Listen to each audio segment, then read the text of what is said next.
आजमगढ़ के आजमगढ़ का वजन 52 kg।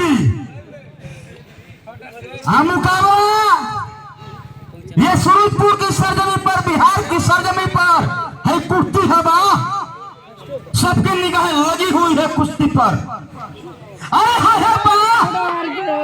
फंसा हुआ है आजमगढ़ के चंगू में ये बम्बई का पहलवान। अरे बाहर जवानी सूरजपुर के लोग, अरे ताली अब नहीं बजेगी तो ताली कब बजेगी?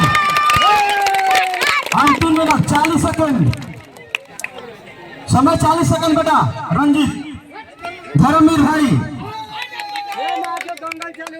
दोनों भाई हमारे हैं अखाड़े में।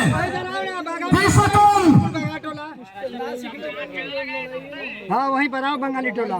25 सेकंड। अरे जल्दी आओ। हाँ 20 सेकंड। अरे आओ ना माचो जल्दी। थोड़ा अंदर आओ। हाँ धर्मवीर समय रोक गया है 20 सेकंड पर। नहीं रुक जा, 20 सेकंड करा ले बता। चलो वो पकड़ भाई 20 सेकंड हो जाए, लेकिन हम कब नहीं मन करा ले बता। चलो टाइम हो दोनों कब न पकड़ी या छुट्टी ना। 15 सेकंड। 10 सेकंड। 10 8 9 7 6 5 मार धबिया चार उठा के बजा के 3 2 1। बोलिए बोलिए बजरंग बली।